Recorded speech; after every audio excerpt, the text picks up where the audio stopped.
자, 이번 강의는 13강 세포의 구조와 특징에 대해서 이제 한번 다뤄보도록 하겠습니다. 자, 여기서는 세포 자체의 구조와 특징도 중요하지만 세포를 둘러싸고 있는 세포막에서의 물질 교환, 물질의 출입, 조절, 요 내용이 훨씬 중요하거든요. 그래서 자, 세포 내 구조도 물론 알아야 되고, 그리고 세포를 둘러싸고 있는 세포막의 구조 알아야 되고, 세포막에서 물질 출입 조절이 어떻게 되는지, 자, 요거에 대해서 한번 알아보도록 하겠습니다. 자, 일단 우리가 중학교 때 배웠던 거, 생명 시스템이라고 하는 생명체가 구성하고 있는 여러 체계를 말을 합니다. 생명체가 우리 기권, 직권, 수권, 자, 요런 여러 가지 외부 환경 요소랑 독립적으로 있는 게 아니라 상호작용하고 있다. 요런 체계를 생명 시스템이라고 얘기를 하고요. 그리고 다세포 생물, 그러니까 여러 개의 세포로 이루어져 있는 생물의 구성 단계는 가장 작은 단계가 세포가 되고, 같은 기능을 하는 세포들이 모여서 조직을 이루게 되고요. 그리고 여러 조직이 모여서 기관이라는 것을 형성을 하고, 또 여러 기관이 모여서 하나의 독립된 생명체를 이루게 된다. 이렇게 배웠었어요. 그죠? 2번은 중학교 때 배운 겁니다. 그리고 이제 동물세포 같은 경우는 똑같은 단계를 거치지만 기관 다음에 기관계라고 하는 단계가 있었죠. 그죠? 그래서 한번 적어보시면 세포, 조직, 기관까지는 동일한데 여기 다음에 동물한테만 있는 기관계, 뭐 소화계나 순환계나 신경계 같은 기능을 하는 기관들이 모여있는 유기적 기능을 담당하고 있는 기관계가 있었습니다. 그리고 이 기관계가 모여서 개체를 이룬다. 이렇게 배웠었고요. 식물은 자, 세포 조직까지는 동물하고 똑같지만 자, 조직 다음에 식물한테만 있는 뭐 조직계, 뭐 관다발 조직계라든가 기본 조직계라든지 뭐 이런 것들이 이루고 있고, 그 다음에 이제 기관, 뿌리, 줄기, 잎 이런 것들은 다 기관이죠. 그죠? 그 다음에 개체를 이룬다. 이렇게 식물과 동물이 구성 단계에 약간 차이가 있다. 이렇게 우리가 중학교 때 배웠습니다. 그죠?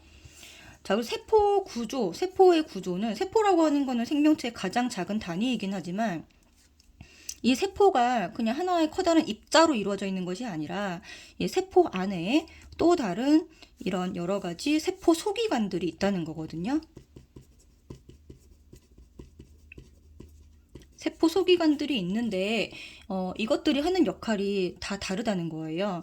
그리고 지금 중간에 있는 핵, 소포체, 리보솜, 골지체, 미토콘드리아, 세포막 여기 중간에 있는 것들은 다 동물, 식물 공통이고, 여기 보시면 오른쪽에 엽록체 세포벽만 요것만 식물세포에 있다라고 되어 있습니다. 그리고 액포는 식물한테 주로 발달이 되지만 동물한테 아예 없는 것이 아니기 때문에 자, 액포는 식물한테만 있다 그러면 틀린 게 되는 거예요. 알겠죠? 그래서 식물에만 있는 소기관은 엽록체와 세포벽 요 두 개만 메모를 해주셔야 됩니다. 자, 그리고 여기 있는 세포 소기관들 중에서 조금 기능별로 나누어 보면 여기 보시면 골지체까지 요 네 개를 묶어서 요 친구들은 요런 세포 소기관들은 단백질 합성과 관련되어 있는 기관들이에요. 합성 그리고 전달에 이거랑 관련된 일을 하는 세포 소기관들입니다. 그리고 미토콘드리아하고 여기 있는 엽록체는 에너지 관련된 일을 하죠. 미토콘드리아는 어떤 일을 하고 있어요? 에너지를 생성을 하고요. 에너지를 만들어서 방출을 합니다. 그죠? 엽록체는 에너지를 전환시키는데 에너지를 저장을 하죠. 그죠? 포도당으로. 그래서 에너지 관련된 일을 하는 것이 미토콘드리아하고 여기는 엽록체예요. 그리고 세포막, 세포벽은 세포막은 특히 형태 유지 이런 일도 하고 있지만 세포막이 하는 중요한 일은 물질의 출입과 관련된 일을 하고 있습니다. 물질 출입. 세포벽은 식물세포 자체가 식물이 움직이지 못하다 보니까 형태를 유지해주는 보호하는 역할, 이런 일들을 하고 있는 거죠. 그죠? 그래서 여기 있는 적혀 있는 걸로 그냥 조금 구별을 해봤는데 밑에 또 정리가 되어 있습니다. 표로. 그래서 다시 한번 복습을 해볼게요. 그리고 여기 보면은 이제 핵, 소포체, 리보솜, 골지체를 그림에서 찾아야 되는데요. 이거를 이 그림에서 지금 그냥 보기에는 조금 복잡한 면이 있습니다. 그래서 이거를 간단하게 그림을 한번 그려보도록 할게요. 자, 이렇게 연습장 있으면 하나 펴시고 과학 노트를 펴시고요. 세포 구조인데 단백질과 관련되어 있는 아까 요 4개만 그림으로 한번 그려보도록 하겠습니다. 여기 보이시죠? 단백질과 관련되어 있는 핵, 소포체, 리보솜, 골지체 요 4개만 한번 그림으로 그려볼게요. 자, 일단은 이제 바운더리는 그려야 되니까 얘가 이제 세포막이라고 하면 세포막 그리셨죠, 그죠? 그리고 이 안에 핵이 들어 있습니다. 자, 얘가 핵이고, 그리고 핵은 핵막으로 둘러싸여 있고, 그리고 중간중간 이렇게 구멍이 이렇게 뻥뻥 뚫려 있어요. RNA가 물질들이 들어갔다 나갔다 할 수 있고요. 분자가 큰 RNA가 이 구멍을 통해서 나옵니다. 자, 그래서 여기 안에 DNA가 들어있고, DNA라고 하는 물질은 유전 정보를 저장하고 있는 물질이에요. 그리고 DNA는 분자가 워낙 커서 요 핵 바깥으로 절대 나오지 못하기 때문에 DNA가 RNA로 전사가 된 후에 복사가 된다 그러죠. RNA로 이 내용이 전사가 되고 필요한 부분만 이 바깥으로 이렇게 나오는 형태입니다. 그죠? 자, 그리고 소포체라고 하는 것은 어디에 붙어 있냐면 여기 핵막에 붙어 있어요. 핵막에. 여기 핵막에 그림 여기도 보시면은 핵막에 보면 이렇게 주름진 구조를 보실 수가 있어요. 주름진 구조. 자, 그래서 여기서는 어떻게 그릴 거냐면 뭐 이런 식으로 미역처럼 이런 식으로 생긴 구조가 있는데 여기 핵을 둘러싸고 이렇게 둘러싸고 있습니다. 입체적으로 생겼고요. 얘를 뭐라고 부르냐면 소포체라고 하고 얘는 이동 통로 역할만 합니다. 이동 통로 역할만 하고요. 자, 소통 이렇게 외우시면 돼요. 소포체는 통로 역할만 한다. 그리고 RNA가 나와서 어디에서 단백질이 만들어지냐고 하면 요 소포체에 붙어 있는 요 점처럼 생긴 애들이 있습니다. 자, 얘네들을 우리가 리보솜이라고 부를 건데요. 리보솜에서 단백질이 합성됩니다. 단백질 합성. 이렇게 실제로 합성되는 장소는 리보솜이에요. 그럼 여기서 자, 단백질이 만들어지면 바로 바깥으로 나가는 게 아니라 이 소포체 내에서 이렇게 이동을 하다가 소포체의 막에 이렇게 소포체 막이 이렇게 나오게 되면 이렇게 둘러싸여서 얘가 이런 식으로 이동을 합니다.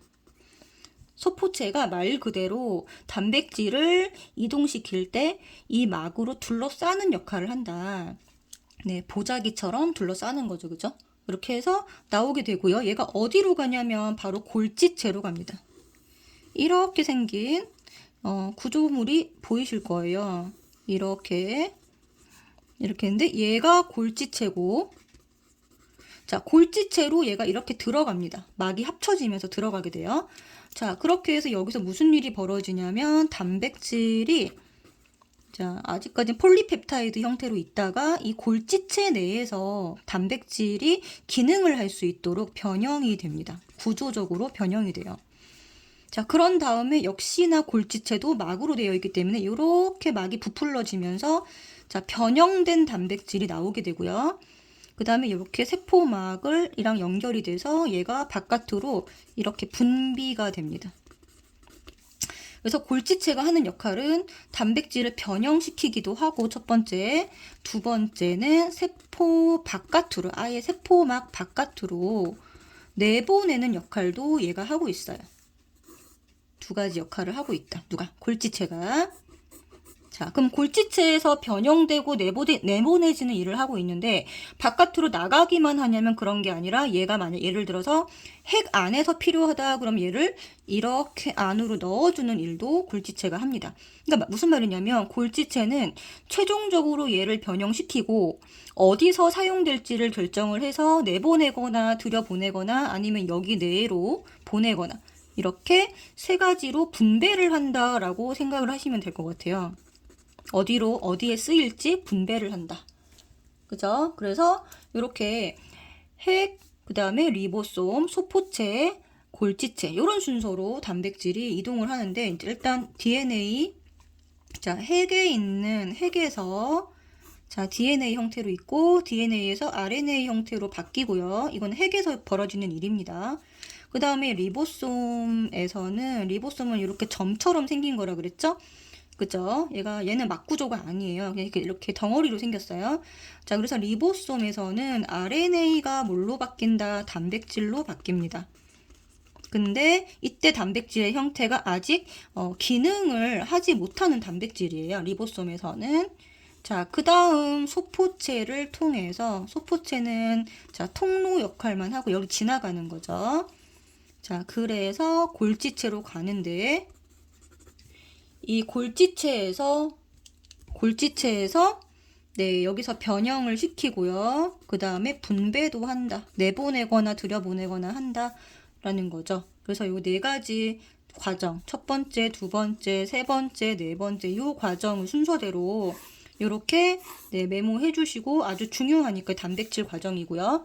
단백질의 합성, 그 다음에 이게 이동과 관련되어 있는 전달과 관련되어 있는 자 단백질과 관련되어 있는 과정 매우 중요합니다. 별 3개 해주시고 이거를 기억을 해주셔야 돼요. 핵, 리보솜, 소포체, 골지체 이렇게.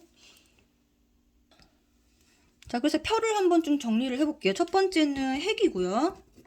자, 핵 안에는 DNA가 들어있고 핵막으로 둘러싸여 있습니다. 그리고 유전 활동의 중심이 되고 DNA가 유전 정보를 저장하고 있죠. 그리고 단백질은 존재할 수 있으나 합성은 반드시 세포질에서만 일어나기 때문에 핵 내에서의 단백질 합성은 없다. 이렇게 기억해 주시면 돼요. 그리고 두 번째, 막이 없다. 알갱이 구조다. 이건 누구죠? 네, 리보솜입니다. DNA 유전 정보에 따라서 이제 RNA죠. RNA에 따라서 무엇을 합성한다? 단백질을 실제로 합성하는 곳입니다. 그리고 세포막과 연결되어 있다. 핵막이랑 연결되어 있다. 세포막과 연결되어 있다. 이런 식으로 되어 있는 거는 얘는 소포체고요.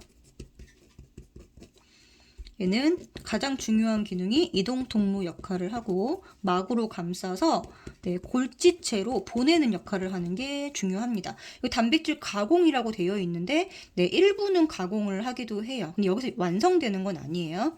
자, 완성은 어디서 된다? 변형되는 곳은 어디다? 네, 골지체라고 기억을 해주세요. 그래서 헷갈리잖아요. 그러니까 소포체는 그냥 이동 통로다. 그리고 어디로 보낸다? 골지체로 보내는 곳이고, 자, 골지체에서 변형이 되고, 운반되고, 그리고 세포 밖으로 보내거나 핵 안으로 들여보내거나 어쨌든 이동시키는 역할을 하는 거는 네, 골지체다. 이렇게 기억을 해주세요. 자, 그 다음에 유기물을 분해하는 장소는 미토콘드리아입니다. 미토콘드리아는 동식물 다 존재를 하고 공통이죠. 그죠? 유기물을, 그러니까 포도당, 포함한 여러 가지 유기물들을 분해해서 에너지를 생산을 합니다. 이 에너지의 형태는 두 가지가 있는데요. ATP라고 하는 우리 생체 내 에너지하고 열 에너지 두 가지로 네, 변환을 시키게 돼요. 그래서 이거를 이제 우리가 뭐라고 불렀냐면 중학교 때는 세포 호흡을 한다라고 배웠습니다. 그쵸? 그래서 요 미토콘드리아 자체 DNA가 존재를 하고 있고 미토콘드리아는 자기 복제가 가능하다. 근데 밑에 말을 써주시 중요하진 않고요. 가로쳐 주시고 이 위에 말이 더 중요해요. 에너지 생산한다.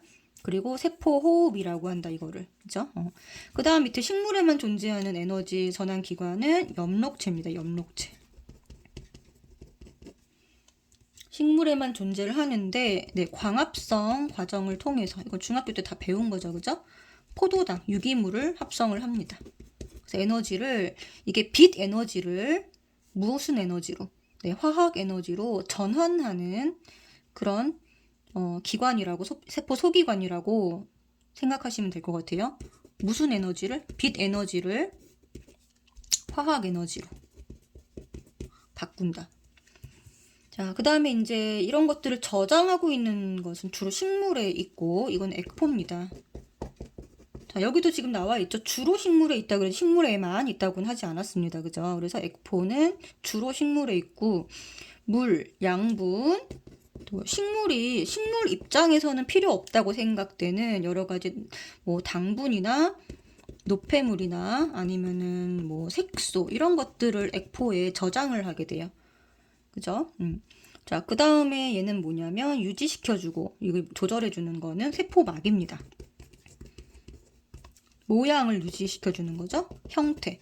세포, 특히 동물 세포 같은 경우는 세포막으로만 이루어져 있기 때문에 이 세포막이 이 모양을 유지하는 데 중요한 기능을 하고 있고, 또 세포막의 중요한 기능은 바로 물질의 출입을 조절한다는 거예요. 여기 에너지를 유기물을 분해하려면 유기물이 여기 안으로 세포 안으로 들어가야겠죠. 그죠? 그때는 우리가 이 세포 호흡 과정에서도 배웠지만 반드시 산소가 필요합니다. 자, 이 과정에서 산소가 필요하고 또 엽록체가 광합성을 하는 과정에서는 또 이산화탄소가 필요하잖아요. 이런 여러 가지 기체들이 세포 안으로 들어갈 때, 또는 유기물들이 들어갈 때, 또는 노폐물이 세포 바깥으로 나갈 때, 이럴 때 세포막에 있는 요 물질 출입 조절 요거를 하는데, 물질에 따라서 선택적으로 지나간다. 이걸 뭐라고 하냐면 선택적 투과성이라는 말을 씁니다. 그러니까 물질의 종류에 따라서 뭐 물에 잘 녹는지 수용성인지 지용성인지에 따라서 아니면 크기가 큰지 작은지에 따라서 선택적으로 투과되더라. 네, 이 얘기예요.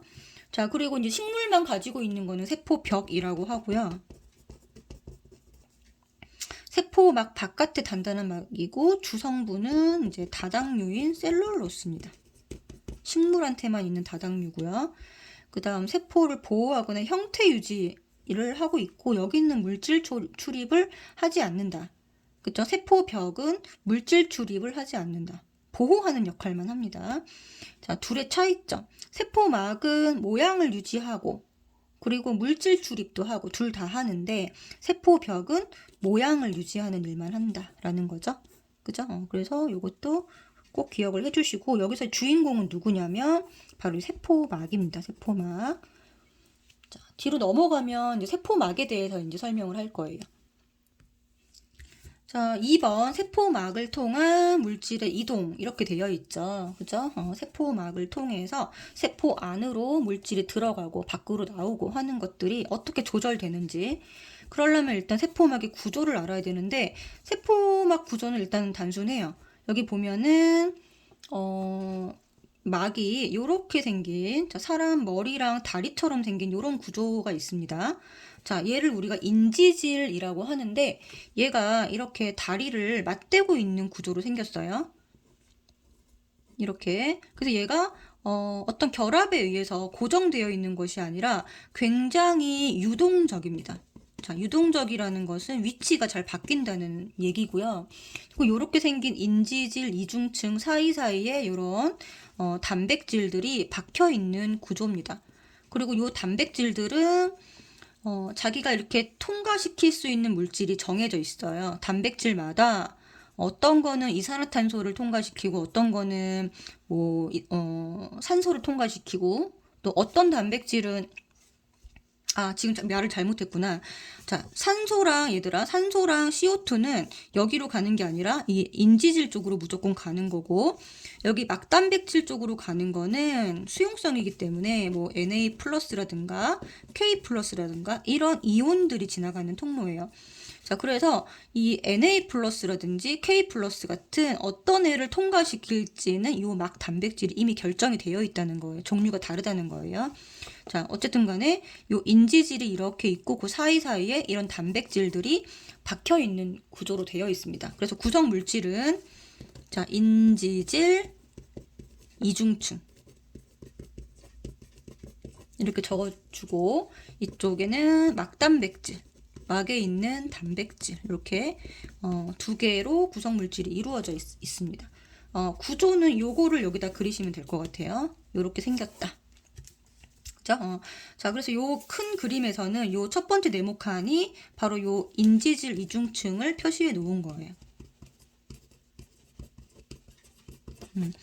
인지질 이중층을 표시해 놓은 거고, 여기 있는 단백질들이 여기 이제 막단백질이고요. 얘가 뭐 Na 플러스를 통과시키는 거다. 이게 K 플러스를 통과시키는 거다. 이렇게 결정이 되어 있다는 거죠. 자, 그리고 세포막의 선택적 투과성, 아까도 설명했듯이 물질의 종류나 성격, 뭐 크기에 따라서 통과하는 물질의 이동이 다르게 나타난다라고 되어 있습니다. 그래서 여기 지금 인지질하고 막단백질을 통해서 통과하는 물질이 아까 처음에 설명했듯이 뭐 기체들은 인지질 쪽으로 가고 그 다음에 이런 이온들은 단백질을 통해서 이동을 한다라는 거죠. 그래서 이렇게 한쪽 방향으로 이렇게 움직이는 거를 확산이라고 하는데, 이거는 자연스럽게 고농도에서 저농도로 이제 퍼져나가는 현상, 고농도에서 저농도로 퍼져나가는 현상을 우리가 뭐라고 부르냐면 자연스럽게 퍼지는 거를 확산이라고 합니다. 이 확산은 인지질을 통해서 가던 단백질을 통해서 가던 상관이 없고요. 물질의 종류만 다른 거예요. 둘 다 확산이에요. 그래서 높은 농도에서 낮은 농도로 이렇게 물이 흐르듯이 이렇게 흘러간다라는 겁니다. 자, 이거를 우리가 확산이라고 부르고, 여기 고농도에서 방향을 한번 적어볼게요. 고농도에서 저농도로 자연스럽게 퍼져나가는 현상이다. 그리고 이때 에너지를 사용하지 않는다라는 거예요. 자, 에너지를 사용하는 방법은 고등학교 2학년 때 생명과학 가서야 배우게 되고요. 우리가 통합과학에서 배우는 물질의 이동은 나오는 것은 전부 다 에너지를 사용하지 않는 방법이에요. 그래서 확산, 밑에 보면 3투 이렇게 나와 있는데 이거 두 개 다 에너지를 사용하지 않는다가 정답입니다. 알겠죠? 자, 그 다음에 인지질 이중층으로 통과하는 이런 기체들. 이런 기체 분자라든가 아니면은 여기 인지질 자체가 지용성이기 때문에, 안쪽이 지용성이기 때문에 네, 지용성 물질들이 여기를 통해서 통과하게 되고요. 그리고 크기가 작은 물질이 통과를 할 수 있습니다. 자, 그랬을 때 통과하는 속도, 자, 안팎의 농도차에 따라서 이동 속도는 계속 증가하게 돼요. 계속 증가하게 되는 이유는 인지질 이중층 자체가 수가 굉장히 많아서 그렇습니다. 얘는 여기 보시면 막단백질은 인지질 이중층 사이사이에 곳곳에 이제 박혀 있는 구조인데 대부분은 다 인지질로 되어 있기 때문에 네, 수의 제한이 없어요. 그래서 얘네들이 통과하는 데 있어서 그냥 농도차가 크면 클수록 이동 속도가 계속 커진다, 계속 증가한다라고 보시면 되고, 자, 어디서 이런 일이 벌어지고 있냐면 폐에서. 자, 우리 예전에 배웠죠. 폐포랑 모세혈관 사이에 기체 교환이 일어난다라고 배웠습니다. 그죠? 그래서 폐포에서 모세혈관 쪽으로 들어오는 거는 산소였고 나가는 거는 CO2였어요. 요런 기체 교환에서 네, 인지질 이중층을 통해서 이렇게 교환이 일어났던 거예요. 자, 그런데 막단백질을 이용해서 이동하는 거에는 대표적인 게 이온이 있고요. 그리고 물에 잘 녹는 포도당이나 아미노산 같은 영양소가 있습니다. 자, 포도당, 아미노산 이런 것들이 이제 세포 안으로 들어가야 되고, 이온들 같은 경우는 뭐 Na 플러스 이온이나 K 플러스 이온이 뭐 얘는 나가고 얘는 들어가고 해야 되거든요. 자, 그랬을 때 얘네들 전부 다 물에 잘 녹는 크기가 큰 수용성 물질이다라고 기억을 해주시면 되고, 자, 막단백질은 수용성 물질입니다. 그쵸? 그리고 이포아, 이온, 포도당, 아미노산 이렇게 좀 기억을 해주시고, 어디서 이런 일이 벌어지냐면 자, 소장의 암죽관으로 영양소가 흡수될 때 요 막단백질을 이용해서 이 영양소들이 흡수가 되는 거거든요. 이렇게 수용성이겠죠? 수용성 영양소가 흡수될 때 이렇게 막단백질을 이용하게 되고, 얘네들은 자, 이 그래프를 보면 농도차에 따라서 안팎의 농도차에 따라서 이동 속도가 증가하다가 어떻게 돼요? 일정해지죠. 하다가 일정해지는데 그럼 왜 그러냐면 예, 막단백질의 개수에 제한이 있다라는 거예요. 자, 어떤 물질이 들어오고 싶은데 막 단백질, 문의 수가 이렇게 3개밖에 없다라고 하면 자, 여기가 성이고 성문이 3개밖에 없다. 3개밖에 없다라고 하면 이 바깥에 자, 예를 들어 100명의 군사가 있는데 군사가 아무리 빨리 들어와도 여기 한 번에 한 명씩밖에 통과를 못 하겠죠. 이렇게. 그죠? 그러면 어떻게 돼요? 들어오는 속도가 이렇게 정체가 될 수밖에 없다라는 거예요. 그죠? 그래서 요게 이제 문이 막단백질에 해당되는 거고요. 그래서 들어오는 속도에 제한이 생긴다, 일정해진다라고 기억을 해주시면 되겠습니다. 자, 그다음 이제 마지막 여기서는 마지막 개념인데 삼투라고 하는 개념은요 뭐냐면 세포막을 경계로 해서 농도차가 클 때 농도차를 줄이기 위한 거예요. 이 확산도 사실은 농도차를 줄이기 위한 거죠. 고농도에서 저농도로 용질 자체가 퍼져나가는 거예요. 여기서는 뭐 이런 입자들이 직접 퍼져나가는 건데 삼투는 농도차가 클 때 저농도에서 고농도로 여기서는 물이 이동을 합니다. 입자가 이동하는 게 아니라 물이 이동을 해가지고 농도를 맞춘다는 거예요. 그래서 고농도에서는 물이 빠져나가겠죠. 그죠? 고농도 쪽으로 네, 물이 빠져나간다. 나가는 물이 많다. 그러면 세포 부피는 감소를 하게 되고 쭈글쭈글해진다는 거예요. 그리고 심지어는 식물세포 같은 경우는 이렇게 세포 벽이랑 요 안에 이제 세포막으로 이루어져 있는데 이렇게 분리되는 현상. 요거를 우리가 원형질, 여기다 쓰면 되겠다. 원형질 분리라고 하고요. 원형질 분리라고 하고, 아이고. 여기 앞에 자, 분리되어 나온 것을 얘가 세포막입니다. 얘가 세포막이고 바깥에 얘가 세포벽이 되는 거예요. 세포벽으로부터 세포막이 분리되어 나온 현상을 자, 원형질 분리다. 이거는 고농도에서 벌어지는 일입니다. 자, 그 다음에 같은 농도에서는 어떻게 되냐면 들어오는 양과 나가는 물의 양이 같아요.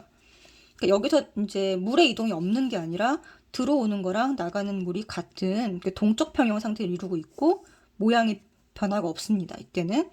자, 근데 저농도에서는 어떻게 되면 물이 안쪽으로 들어오겠죠. 그죠? 들어온다. 그래서 세포 부피가 커질 수 있고 동물 세포 같은 경우는 특히 이제 적혈구 같은 걸로 실험을 하게 되는데 적혈구 터질 수 있다. 그래서 적혈구 용혈이다 라고 표현을 해요. 용혈, 터진다. 동물 세포는 세포벽이 없기 때문에 물이 세포 안으로 들어오면 부풀다가 결국은 이렇게 빠웅하고 터지게 되는 거죠. 그렇죠? 이것을 용혈 현상이라고 합니다. 자, 그래서 이제 요거 찾는 방법은요. 자, 고농도다 그러면 세포가 이렇게 있는데 물이 나가는 거 들어온 것보다 나간 게 많았다. 그러면 이 물은 뭐냐라고 물어볼 수 있어요. 그죠? 이 용액은 뭐냐? 그러면 나간 게 많다라는 것은 화살표 끝을 고라고 표시해 주시면 되고 네, 고농도의 용액에 담갔다라고 하고 얘는 나중에 이렇게 찌글찌글해지겠죠? 그죠? 자, 그리고 예를 들어서 이렇게 어떤 용액에 담겨져 있는데 얘가 물이 이렇게 들어오더라. 그러면 여기 화살표 끝을 고라고 표시하고 반대쪽을 저라고 표시하면 얘는 저농도가 되는 겁니다. 그래서 화살표를 표시하고 물의 이동 방향을 표시를 합니다. 그래서 화살표의 끝이 뭐다? 삼투에서는 고농도라고 표시를 해주시면 돼요. 이렇게만 해주시면 네, 별로 헷갈릴 게 없겠죠. 그죠? 화살표 끝이 고농도다. 자, 이렇게 요거 헷갈리는 포인트까지 잡아드렸고 자, 여기 이제 내용을 다시 앞에서부터 쭉쭉 살펴보시고 여기에 해당되는 문제를 풀어오면 됩니다.